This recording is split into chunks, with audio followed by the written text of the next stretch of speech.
Oh, hello, this is Tak Chung from Walk with Tak. Welcome to my YouTube channel. If you enjoyed this video, please like, subscribe, and share. Please feel free to write to me at wok@gmail.com if you have any questions regarding to this video or any other videos that I have posted in the past. If you have any videos that you would like me to make, please let me know. I'm looking forward to hearing from you. My neighbor Sally loves salmon, but she rarely cooks salmon because in the past she have tried different ways. She would grill it, she would pan fry it, or bake it, but each time it come out to be disappointed. And the salmon often come out to be too dry or it is overcooked. And when you consider the salmon is at $10 a pound, she thought that's a terrible cost mistake for her to make. So she will only eat salmon when she is eating out. But that was also not totally satisfactory. In fact, that's exactly what happened in my wife's case. So over the years, I have worked out what I call perhaps the perfect way to cook salmon. And this involves cooking salmon in the wok. In this video, I would like to describe to you how this approach works and what are the reasons why I think it's probably the best way to cook salmon. And you can decide whether this is something will work for you or not. When you look around, there are many different ways to cook salmon. But perhaps the best way to cook salmon is to create a somewhat, I would call it a slightly crispy outer texture, but the inside of the salmon remained to be moist and tender. And using the pan frying is probably one of the best way to cook salmon. However, pan frying has one problem, is that because a lot of times the salmon pieces come in different thickness. For example, in one part of the salmon, it might be very thin toward the edge, whereas the center part of the salmon tend to be thick. So when you pan fry it, it is important for you to make sure that all part of the salmon is cooked pretty much evenly. Now, but if it comes in different thickness, it will be difficult to do.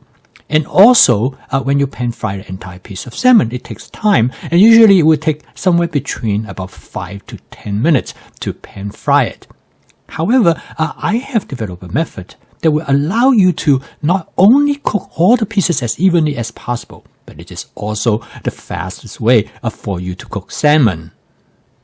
Now, in this video, I would like to give you some tips of how to use the method that I use for cooking salmon. The method is basically a pan frying method, but with a modification is that the salmons are cut into different pieces.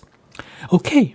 The first thing you need to do is that you need to heat up the wok as hot as possible. As you can see that now the oil is start to smoke, means that it has reached the highest temperature you can with the oil. And in this case, the important thing is that you cut the salmon into small pieces according to their thickness. So, for example, all of these salmons has about the same thickness. And another important thing is that in order to make the salmon taste the kind of flavor that I like, I leave the skin on. And most of the time when you purchase salmon, they do have the skin on already. So here you can see these 4 pieces of salmon, they are all about the same in terms of thickness. So I can able to cook them in about similar amount of time. Now, and then I'm going to put additional 3 pieces of salmon. Now, you probably noticed that these 3 pieces of salmon is different in coloration as compared to the 4 pieces of salmon I laid down first. What I have here is 2 kinds of salmon, and which I want to demonstrate to you. In terms of the application of this method, you can cook using different kind of salmon. So the first 4 pieces of salmon that I put down in this wok is the Atlantic salmon. They are farm raised, and this usually are the type of salmon that you find in most supermarkets. And these salmon are fresh and they have never been frozen. It's very important that you purchase a salmon that has never been frozen in order for the best quality. Salmon do not freeze very well. So anytime when you buy salmon that are frozen, the quality will be compromised. Now the 3 other pieces of salmon which has a brighter red color or orange color is the salmon that's known as the cohort salmon. Now cohort salmon is a Pacific salmon and they are wild caught. So they're quite different in texture as well. So as you can see in here is that this is in real time. As you can see, I have been cooking them for about a little bit over a minute. you can see I turn around and I look at the back of the salmon. The skin has been fried, in fact, has been blackened in a black color. Now, this actually turned out to be really a great way to eat the salmon because it provides the salmon a nice crispy texture. So, as you can see, the thick pieces take a little bit longer to cook, and you can see the part of while it cooks up to the level. Now I turn the pieces in such a way so I can fry the other side, which will take much shorter time to fry. What I'm doing is that I basically searing the salmon from all sides, and when you sear the salmon like this, it has a tremendous advantage is that it allows you to seal in the flavor. And of course, later on when you want to stir fry it, it also will hold up together without breaking apart. So using this method, you can actually allow you to sear all sides of the salmon to give it a really wonderful flavor and texture. Now, my wife loves salmon, and this is the reason I work on this procedure, and she loves the salmon when it is seared on the side. But if you cook the whole piece in salmon as it is, there's no way you can sear it. But with this method, you can actually control how you cook each individual pieces of the salmon. Now, you might ask, would it affect the quality of the salmon? Would it make it more dry, perhaps, because you don't have the whole piece? In fact, it's just the opposite. This way, you can keep the pieces very moist, exactly how you would if you have been cooking the entire piece of salmon. So, as you can see that the cohort salmon, which is the smaller ones on the other side, are pretty much done. So, there are a couple of ways you can deal with this situation. The first way is that I'm going to now to fry each one of them to the texture that I want or the doneness that I want. And then what I'm going to do is that I'm going to set them aside so that I'm going to incorporate them back into a stir-fry dish later on. Now, there are a different approach, which I will show you in the next part of the video, is that you can stir-fry them with other ingredients at the same time. Now, this method, which I'm using here now, gives you much better control in terms of the doneness of each individual pieces of salmon. So from that standpoint, there is a tremendous advantage. So now they're done. And of course, you can always do a taste test, make sure that the inside is done the way how you want it to be. And using this method, you can truly control exactly how much doneness you want with each piece of the salmon. So here I have a vegetable shrimp chow mein.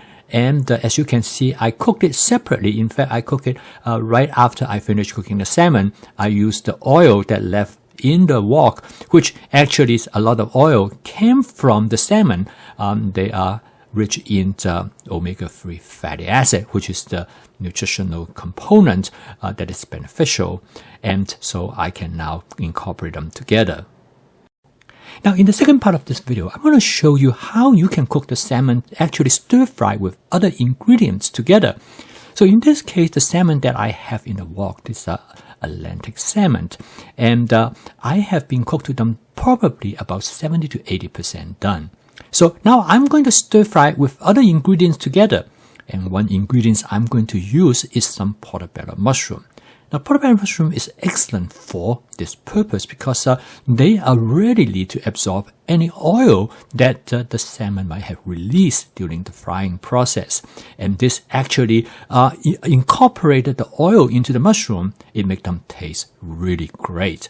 So I'm just going to leave the mushroom kind of on top of the salmon because I'm going to let the salmon to finish to be cooked. And then I'm going to add some just snow peas. Now, the snow peas is also excellent for this dish because snow peas do not require much of a cooking time. So whenever the time that I've needed to finish cooking the salmon, it will allow me to finish cooking all the other ingredients. And this is followed by some asparagus, and that is for the same purpose. Okay, now I switch to my wok spatula. And somebody asked me the question that will the salmon pieces breaking up? As you can see, the salmon pieces will not break up at all. And also, even if the salmon pieces without the skin will also stay intact because when you seal the salmon with or without skin, it will hold the pieces together. Of course, you do not want to stir fry it too hot. And then I add some scallions as a garnish to the salmon. So now the salmon is pretty much done. And next, I'm adding some Shaoxing cooking wine. This obviously a step that's totally optional. You don't have to add any wine at all. The salmon already have great flavor. I use the wine as almost like a fluid to spot clean the wok, to remove any ingredients that might stuck to the bottom surface of the wok, basically to return the flavor back to the dish. The dish is all ready, but you can season a little bit further. In this case, I'm going to just add a touch of oyster sauce, and the oyster sauce will enhance the flavor of the salmon as well as other vegetable as well. And then I add some additional hoisin sauce. Again, at this part, you can pretty much do whatever you would like, and your flavor preference will help guide you which way you want to go. So this is one way you can stir fry the salmon with a vegetable that can cook quickly, and this provides you with another option. So hopefully this video helped you to develop a better appreciation of how you can cook salmon in small pieces, which is the most efficient way and give you the greatest control in terms of the texture and the doneness of the salmon. And the end result is that you will create a salmon exactly how you like it. So I post a video each day to help you to make home cooking as part of your daily routine. And if you'd like to learn more about my fast cooking system, please subscribe to this YouTube channel. So keep on cooking, and I will see you tomorrow.